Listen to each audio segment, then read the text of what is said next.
special people in life who it's not enough that they help the people around them or the people in their municipality or their state or country. Dina needed to go across the world to help people who in a million years would never have the opportunity to get such help. It is so just lovely what you have been able to do, and so wonderful, and I'm excited to talk about it. You have opened a school, a very successful school in Nigeria. That's just that alone would just be, I mean, we could talk for hours, but the school is actually doing really well. Out of a few thousand schools, well, it's ranked like, what, 13 or something? Up in the top 3. Top 3? Yeah, it's pretty incredible. How did you do that? First of all, let's just start from the beginning. You're a school teacher. I am. In New Jersey. I am. I teach at the Thomas Jefferson Middle School, Tina. I'm a 5th grade teacher. It's the greatest profession in the world. You know, I still wake up in the morning with a smile on my face. You do? I do. Love the kids, love the work, love teaching. I have the most delicious kids this year. I can't shut up about them. I was talking about them on the way in the car with my friend Ona, so it's a great. Where am I? Ona left. She'll be back. She went to Mahone with me. Oh, right. New York City. That's a friend, right? That's a really good friend. That's a good friend. So, yeah, I'm a school teacher, but and I started my 34th year this year. I can't believe it. 34 years of teaching. Yes. All 5th grade? No, I've sort of done the gamut from high school all the way down. But this is really my niche, I think. Let me see if I remember my 5th grade teacher, Mr. Haggard. Wow. Yep, Mr. Haggard. Yeah, 4th grade was Mrs. Goins, and 6th grade was Mrs. Woolley, and 5th grade was Mr. Haggard. So you had Mrs. Goins? You had Mrs. Goins? No, one of my best friends is actually Ted Goins. Really? Yeah, Is his mom Lisa Goins? Sorry. Lisa Goins, I think that was what it was. They had 8 kids, so maybe, I don't know. Yeah. Yeah, Goins. In fact, I could probably go all the way up. I had Mrs. Mangonez in 2nd grade. I had, I don't know, 3rd grade. 4th grade was Mrs. Goins, and then Mr. Haggard and Miss Woolley. It's wonderful. So my point is that it should make you happy because the kids right now that you have will remember you when they're 42 years old. They're going to sit somewhere and say, you know, I had Miss Grushkin. Who did you have? That's what they're going to say. Right? I love that. I have students actually now who are 56 years old. Yeah. Because I started teaching, I was only 2 years older than the students that I had my first year. Wow. Isn't that crazy? How often as a teacher do you get the question you can't answer? I love that question. The academic question you can't answer? Yeah. I love your answer to that question's answers. And I tell them that all the time because that's the beauty of learning and being alive. Yeah. You know, it's just give me something that I don't know, and so I can figure out how to find the answer to it. Wow. So, that's a daily topic in the classroom. Is teaching today that much different than teaching was 20 years ago because of technology and the phones and the gadgets and attention spans and all of it? Yeah, it's different, but fundamentally it's not. You know, you still have kids in front of you who are desiring to learn, and you know, they love being in the classroom, and they love their friendships, and they love their teachers, and you know, so those things never change. You know, I mean, the paperwork and the rules and the regulations, those things change. But you know what? Once my classroom door shuts, you know, all that stuff is just peripheral. Right. It's all about what's going on right in the moment, and you know, it's extremely rewarding. That's a great career. So here you are, you're a 5th grade teacher from Teaneck, New Jersey, and in your spare time you're building schools in Nigeria. Don't forget, she's also, like, last time she was talking about her Frisbee championship. You're also a Frisbee champion. I am. I mean, who has the time to go to Nigeria and build successful schools? Nobody, but you do it anyway. Well, yeah, it's a priority in my life. I actually was there in April for a week. I don't know if that was, I think that was past seeing you last time, right? It was spring. And so I was there for a week, which is a trip, traveling to Africa for a week. Actually, I recommend it. It cuts out all sorts of jet lag problems. You know, by the time you get there and you're coming back, you're good. Right. So, and it was wonderful. But yeah, I make the time simply because I have taken a huge responsibility. I take it really seriously. So I feel it's my obligation to stay on top of it and watch it and monitor it and support it. So I have to be there. Give for people that don't know, give me the background. How did you come to this? How did this even come about, and how did you become so successful? Well, it had to do with my love for art. I grew up in an artistic family. say hi to Ona, everybody. Ona. Iona. That's my girl. I got my hands on a camera early on in my life and fell in love with photography, and then had this incredible opportunity to travel to Africa. And I was thinking selfishly of all the wonderful pictures I was going to take, but I was a school teacher at the time, and I didn't want to go empty-handed, so I did some fundraising. When I got there, I was able to get into some of the public schools, and I saw what I saw, which was very challenging circumstances. But in light of all that, I met some incredibly wonderful young people. I was very inspired by them. They are so curious. They're so curious about me, so curious about the world. Lots of questions, but very little opportunity to get past, the challenges that Nigeria presents. There's so many places the world present, right? Not being able to get outside of your own backyard. So got on the plane, and I was like, oh, maybe I could be of some help, never thinking it was ever going to become what it has become, which has been, quite remarkable and a really beautiful story, but not my own to tell, because I've had incredible support from people who have felt my passion and my vision, and been very generous with me along the way. So I've been able to build 2 schools in a river community outside of Lagos, which is really quite the distance. It's like the distance between New York and New Jersey. You can actually see it. I was there because this guy, Lance sent me out there. Yeah, that's right. He sent me out there to look at, go check out a health clinic. Remember that health clinic? You remember that health clinic in Lagos? Yes. You remember that one? Yeah. You do, right? That never really happened. That was on Main Street, right? It was down from Elm. Yeah, so it was in Central We decided Lagos. to do one in I remember Ghana that health instead, clinic. But Yeah. Yeah, because I told you that. That was on the corner. There was a Starbucks on the corner, wasn't there? There was. Yeah. Site, right. Look at these guys. You remember that health clinic in Lagos? Right. A sentence no one will ever say, most likely, except if you're, Well, I was there, and he, so my hat is off to this man for opening up that door for me. And when I was An amazing and man. actually, as an aside, his dad is the one who introduced me to Bob. Oh, no kidding. While we're all taking a break, while we're all playing Jewish geography. Well, Actually not. Actually, not really. Not really. Actually, there's a really great story We're playing behind Nigerian. that. Okay, There's a here, great, come closer. sorry, there's a great Closer to story you. about that too, Okay. but I didn't know that his last name was what it was. Anyway, another story. His name is non-Jew. Is no Clearly. So, Bali, which is the king, took me out to this area, and What? What? Well, he heard I was coming. This white The woman king? from New Jersey. The king. Well, that's how they do over there. Can you just please keep remembering? We're talking about ancient. Yes, and I have never been to Nigeria, right. so for you to say, so the king I know, took it me sounds out to very lunch, cool, right? which is interesting since I had breakfast with the Pope on Thursday. So when the king was with her, we were like, Jewish geography I really again. need to put that in perspective. You played though, Jewish because, geography with the Pope, right? Of course I did. Just like the gentleman who sat here before me, right? Yes. I mean, he's some political He's a stature. congressman. That's my point. So, when I say king, it's not, you're super impressed by that, but that's just, it's very commonplace because that's the way generations sort of define themselves in African culture. Okay. Okay? I mean, yeah, it's a big deal. I mean, it is a big deal, but it's Sure. not But the king is like the mayor, Yeah, essentially. kind of, sort of, right? It's like a jurisdictional kind of thing, Yeah. It's not like the king of Nigeria, it's the king of this set of islands. Exactly. But, he's got a lot of power. Yeah. So just moving forward, if you could call me queen, I just feel like... Well, you actually have to call me chief. Because I am. Fine. No, I am a chief. You're a chief. I I'm am going to a call you chief. Right, okay. So chief, and I'll be then... I'm actually a chief also. You're a Are chief? you I'm a chief in Ghana.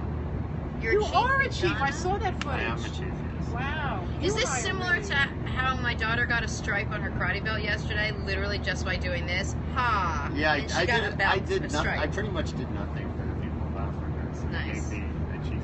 No, You you're are Lance out- actually did a ton. Lance, you're out of your mind. Lance has done so much. No, that's not, hello. I had a pause on that. So, yeah, he takes me out here. And anyway, I tell this story because people say to me, Gina, that's so dramatic. Like, really? You went out there and went like this? And I went, because I have a picture. Of course, I don't have it with me, but to document that moment. And that's really basically what he did. He just asked me, he said, please help me bring, schools to this island. We have so few, and our kids who graduate at 10 years old, there's no place for them to go. So we can't afford to send them across the river because it's too dangerous and it's too expensive. So, pulled on my heartstrings. Anyone who knows me knows that if I say okay, I pretty much do it. Yeah. Right? Is that true, Ona? She went. Yeah. So it's great. It's a phenomenal quality to have. And that's basically what happened. And so now we are. Can I show my picture? Because it's really just. It's really just says it all, right? This is what we have now. This is a 7-year project that has come to fruition.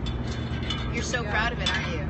I love it. Ridiculously proud. I love it. It's like me showing you pictures of my kids. It's like my baby, So here we have a secondary school. This is the junior secondary school for middle school kids. This is the high school over here. Oh, I'm sorry. This is the junior secondary school. This is the high school, and this is the teacher residence, because we needed to make sure that the teachers were staying on ground and giving continuity of instruction. And then, of course, to contain this beautiful complex, we needed to create a security wall. So this is what it looks like from the air. And you built that. Yeah.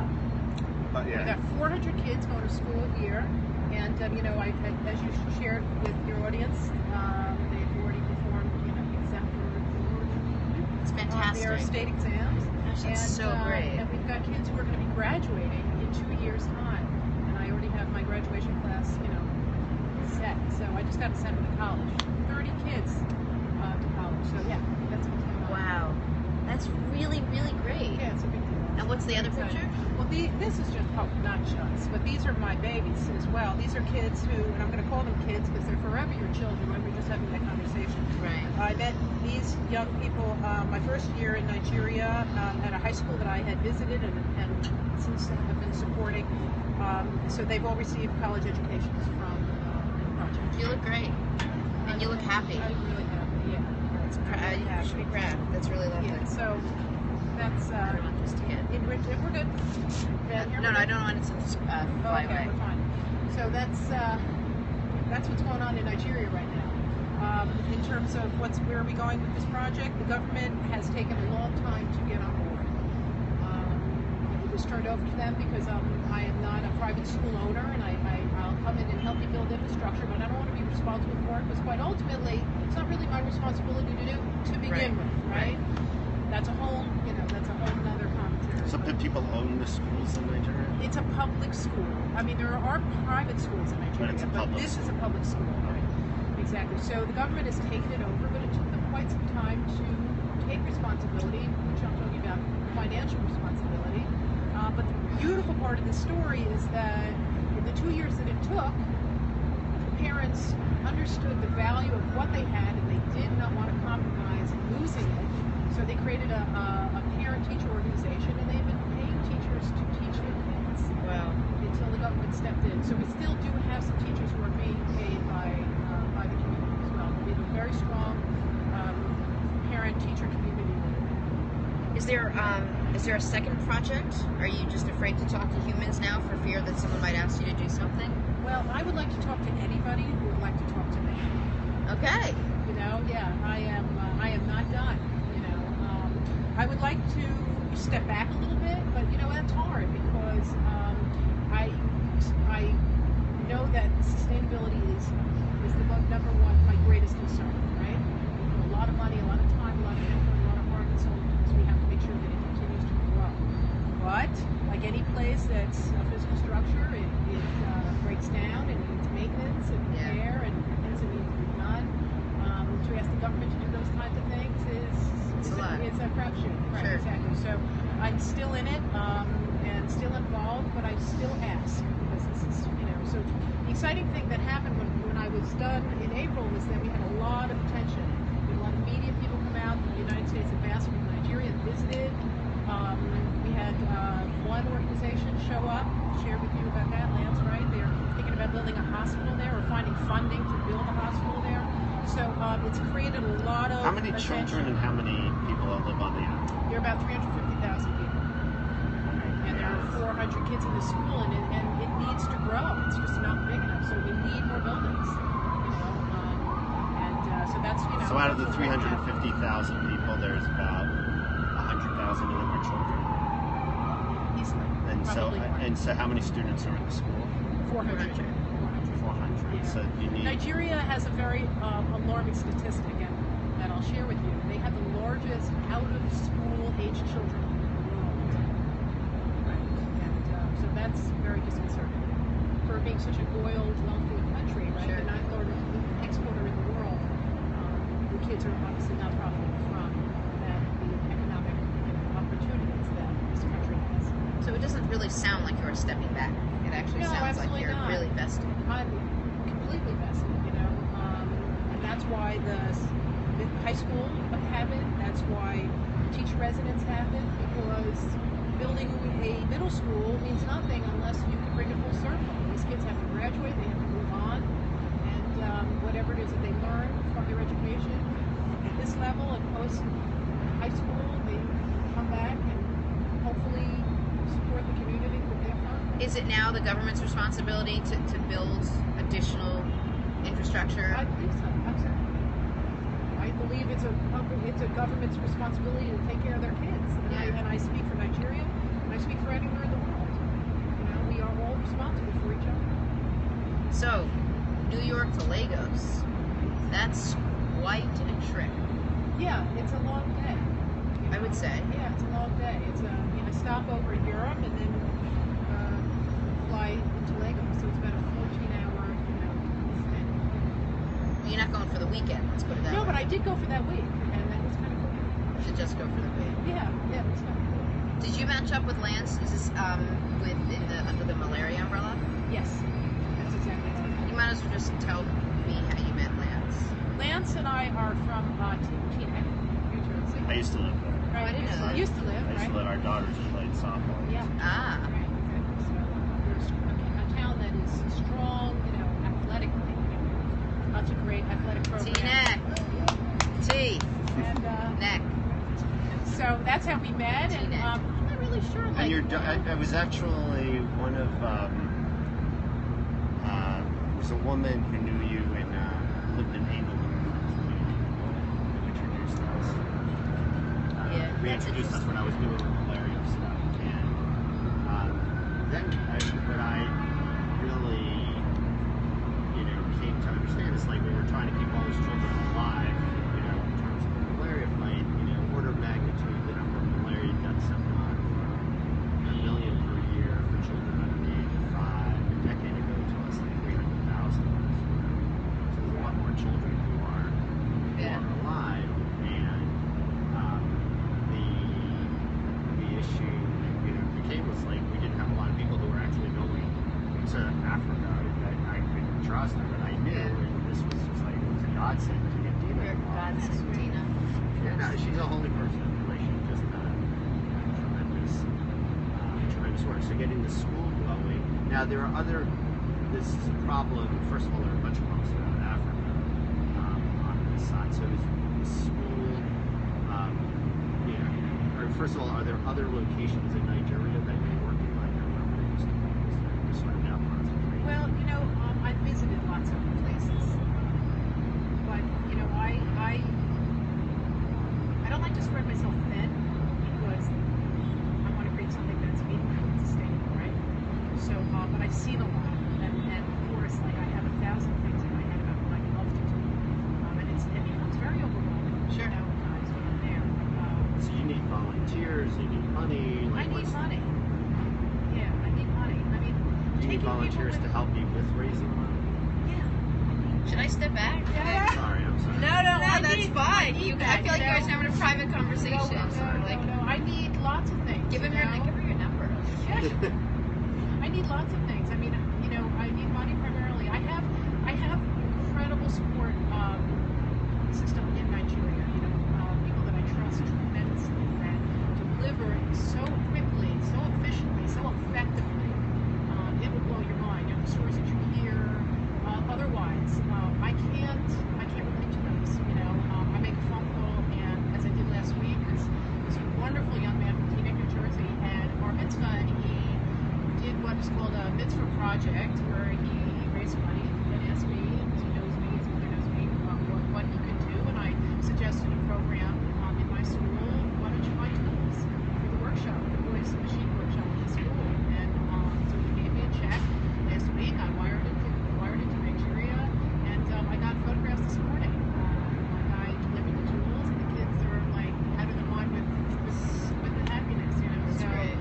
yeah, I mean, it happens quickly, and those are the kinds of stories that just really very motivating to me. How did you pick Legos? Lanston. Georgia Ayute. Yes. Georgia Ayute picked That was George. this island. It's like where the garbage from Lagos washed up onto this island. So malaria was a big problem there. And so we decided to establish that as one of the first malaria-free zones. And they were building this clinic. It would blow your mind at how filthy it is. No running water, no electricity. And part of the excitement of this school is that we brought it into the 21st century. Right. When they did so extremely well on their exams, they were rewarded with money, and the administration bought computers, which were first being operated by generator power, and then they won another award for their performance, and the government gave solar power to the island. Wow. And this is the water that's in Yeah, right. Well, actually, this is Sweetie. Yeah, it's Okay. actually here. Coming. Yeah. So now that they have solar power, So where do you Yeah. stay when you're I there? stay in a hotel. Okay. Yeah, I've stayed with friends and over the years, but And you've met now I'm in a people hotel. there. And Yes, I keep my circle really small, really close. Because just because I'm handling money now that everyone knows that. That white woman that gets old. Yep. Right. Yeah. So and I like to keep it that way because it gives me just comfort knowing that what I've asked you to do is strictly with you and you're accountable to. do all the kids know you? They do know me. Yeah. It is really. Let me show you. This is my last picture. I'm a photographer, and I walk around with pictures that I printed out on Right. on Xerox paper. Right? It's very funny. I know, but this was taken by one of my by Ruth. You can see the picture. But this is like I look at this picture and I'm like my heart just like goes. It's This is great. what it feels like. It's really Really beautiful, happy, peaceful. I am. These kids are really great.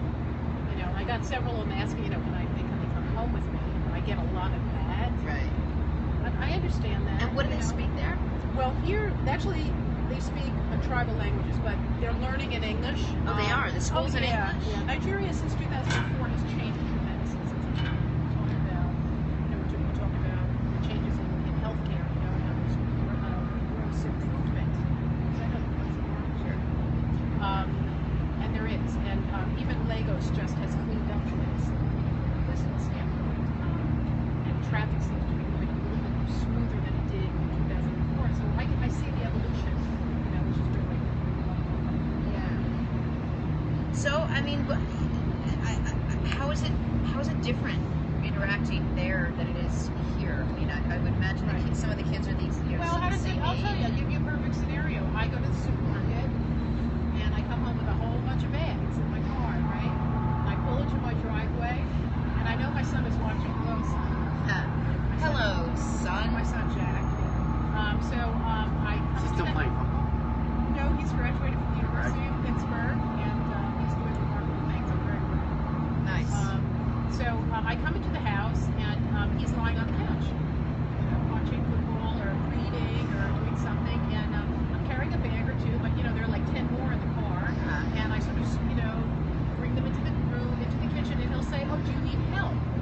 So then I have to supply the answer. And again, that would be nice.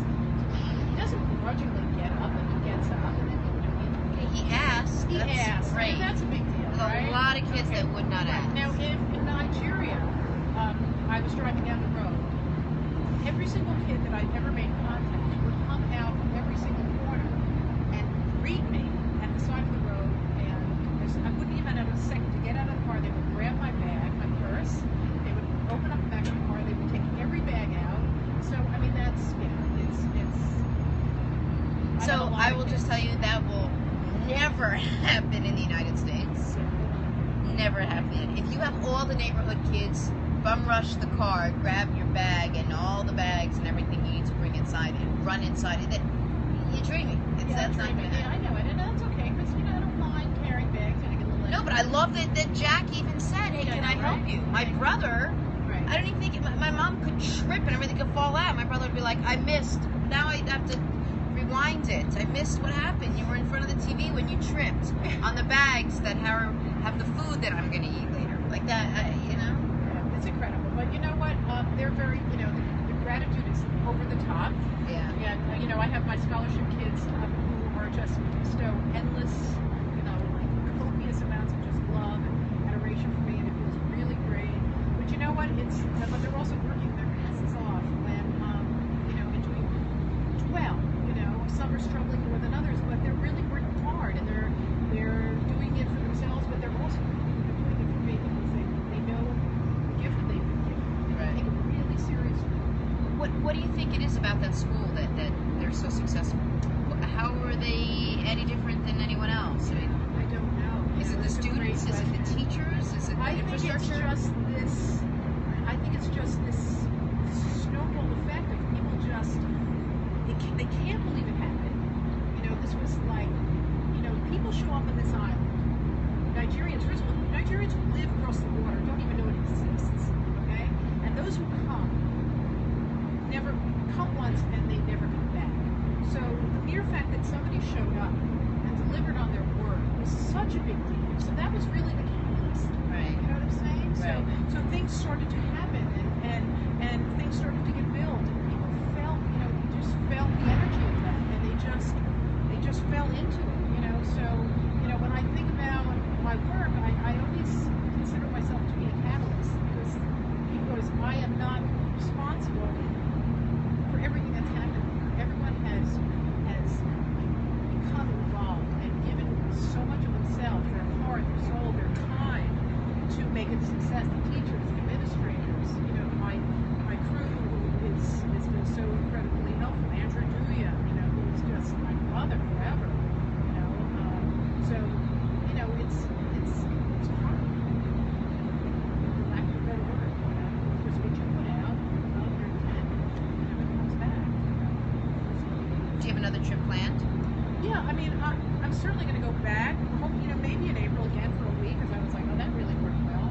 So I may do that. I have lots of things I want to do there. I have a teachers. This is a cool thing. If anyone wants to come on board with me, I'm so grateful. I want to institute a adult literacy program because they want to learn. I suggested the idea, and I had 50 adults show up the day that it was announced. So. So what, the adults are involved in the kids' education? No, the adults want to learn how to read. They want to know how to read, but also we're talking about earlier about the fact that the kids are doing so well. Is it because it's important to the parents? Well, I think the illiteracy rate in Nigeria is here. It's huge, and on this island in particular. But they understand the value of education, even though they themselves are not educated. They know that with education, their circumstances will improve. So, and they have been talked to numerous times by the teachers and about the importance of that. And so they're on board. So I think that the success is largely attributed to that as well. I mean, parents are extremely influential, right? The investment that kids make towards their education, right? So I think largely part of that. So I think there are lots of cool ideas. Yeah, I'd love to see that adult literacy program take off. That would be incredible. And the government, I already got approval from the government, and they are going to, once it's done, it'll be like a year-and-a-half program, and the adults will get certificates when it's done. Wow. Crazy. That's wonderful. Yeah. It's really great. You're not going to stop working here, are you? I would like to. You do. Yeah, I do. Like Lucille Ball. You know how she bowed out at the height of her career, right? Wasn't that her shtick? Was it Lucille Ball? Oh no, you would know. She said no. It was Carol Burnett. Somebody bowed out at the time. Al Burnett actually just had a show. Right. She was just here. Like, Was she? But her show. she's Right. like, she literally was at the Beacon Theater or something. Like, Yeah. like, or she's gonna be here. No, she just was. She just was. Yeah. I mean, I don't want to be pushed out in a wheelchair, you know, at a Thomas Jefferson Middle School. That's not the way I'd like to go. Like just like my mother, God bless her. So, but you know, I really would like to go on to. Yeah, I love this humanitarian stuff. It feeds my soul. So I don't know. Anyone looking for a program for that? An education specialist. Overseas. I'd like to live here. I don't want to live overseas, but I don't mind traveling. But you know, I want to continue to do what feels good and is good for the world. And Right. need lots more of that. I know that you know I'm coming off of a heavy debate last night, and you know my blood was stirring last night. What'd you think of that debate last night? I have a lot of feelings about it, and because I choose not to be so political, especially in this arena, because it's a dangerous one. It can be, right? I have to say that I support anyone who supports the messages of young people and I support anyone who Like Whitney Houston. She believed that the people were our future, the children were our future. Let them in, let them lead the way. Yeah, show them all the love that they have I inside. have very, very low tolerance for bigotry, Sure. and I have the most magnificent spectrum of kids in my classroom, and I look out on them every single day, and I see their faces, and they're of all different shades and all different colors, and it is the most incredible experience, and to think that somebody is judging them because of that, I like lose my mind. So you're voting for Trump. No, I'm not voting for Trump. Finally got Connor to laugh. It's like 2 days and 8 hours of Facebook Live and Connor to laugh. No, I'm voting for Hillary, and for lots of reasons that I've just I've expressed, laughed which the is whole kind of time. obvious. You haven't? Yeah. Love you. I'm also Um, voting for Hillary, and I'd like to say this because Yeah. I attribute largely my being here to my most beautiful mother. My mother was so smart, so aware, and so supportive of me, and she loved Hillary Clinton, and if she knew that she had the chances that she has to become the president of the United States, it would blow her mind. What'd you think of the debate, though? Did you The think? debate. You were obviously looking forward to it. You obviously made popcorn. I was actually I made no You had popcorn. no I made a cup of chamomile tea to soothe me as I was watching Oh, okay. it. Quite honestly, Yeah. and I was anxious about it. I really was. Everybody was. I was on my stomach was churning a bit, and my son and I sat on the couch. He sat in his, you know, the position that he assumed so well, and Right. I sat in mine. And we watched it, and I have to say that I was pleased at the end of it. I felt really good about Hillary. I felt, man, she's smart, you know, and I trust her. Correct, but you already knew all those things. I knew and all you those already things. felt Yes, those things. Do you absolutely. I think the walked rest of the into it like that. country felt that way after the debate?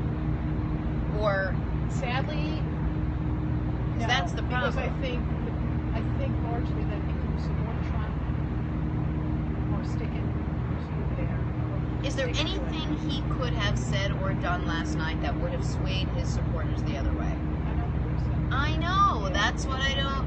That's why the pundits that keep saying that this is it. This is doomsday for him. He finally put his foot in his mouth. There's no such thing. There's no Yeah, foot. There's he no gave, mouth. I think Hillary a lot of really good material for some commercials. Yeah. You know, that's what I walked away with, quite honestly. I was actually sort of pleased the way the debate unfolded. Good. I was. Yeah. It was entertainment. Sadly, and that concerns me. As well it should. You know, that we are sitting in front of two people who have the potential to lead this country, and most of us came to the table last night to be entertained, and that is a great concern to me, and it should be the rest of the world. It's unfortunate. It's unfortunate. But look, all of this ends in about a month, and then we're all going to have nothing to talk about, and no one to make fun of, and it's going to be quiet for a little while, and then we'll get back up again. So during that quiet time, we should all talk about the school situation in Lagos. Actually, has the Clinton Foundation got involved? No, I haven't reached out to lots of foundations. I have ideas, but they haven't, and I would certainly love to talk to them. Well, okay, we can talk offline. I once went out and trained the folks at the Clinton Initiative, the Global Initiative. It was not a political thing at all. I just went out as a trainer and trained. You train people across the political spectrum? Yes. Or do you just do that? No, I cross party lines when it comes to whoever's going to, invite me to come train them. Muscles are muscles. They don't see themselves in red or blue. They're just muscles. But this is really basically my philosophy. It is simply luck of the draw that we're sitting here today. I mean, we could be somewhere else, right? We could be in Syria, right? Sure. Warren Buffett calls it the genetic lottery. Yeah, that's what it is. So I look at the world like that, and I think that simply because of that, I owe you giving you my back. I just do. Right. I do, because I could be in your shoes. It's a lovely way to think and a refreshing way to think. I wish more people felt that I way. wish so too. Right? I wish so too. But you know what? Someone once told me that the world was, run by like 5 people anyway. So, Barbra Streisand. I would love to see Barbra Streisand. Yeah. Right? Yeah. I would do that. Yeah. Lance, get her on the show. I actually went to her concert. Of course you did. in Philadelphia. It's like, she's my sister. Yeah. She's on my bucket list. Yeah, she's probably on my bucket Hear me, list. Barbara. If you can hear Tina, you should We should come do a to Barbra Streisand concert at the island in Lagos to raise money. pull that together. Sure. I think you would feel comfortable there. Well, I wish you the best of luck. Thank you so much. What you said is true. What you put out is what comes back, and I feel truly, truly believe that what you need is going to come back to you. It has already. In many folds. It has already. Thank you. And come back and let us know what's happening, and if you get the reading program, the adult reading program underway, and I'm just really anxious and excited to hear all the different things you're doing with this project and with whatever else you end up doing. Thank you. We'll follow you. Awesome. And if anyone does want to get in touch with you, we'll put it up. We'll put your information. NigerianSchoolProject.org. It's great. You can see everything that's happened over the past 14 years. And of course, you can look at my photography, which is my heart and soul. My beautiful kids are all over that site. And the next programs are for the kids that you're sending to college, or Yes, you'll see. What you're trying to raise money for? I'm trying to raise money for lots of things, but yes, definitely. So I want to send all those kids to college. I want to educate those adults on the island, and I need to put down some new floors because the sandy terrain has beaten them up. That's what I need to do. So give me a hand. I'd appreciate it. I love it. Thank you so Thank much, you, Tina. Jenna. Tina Grushkin, everyone. We're going to take a break. We'll be right back. We're still live.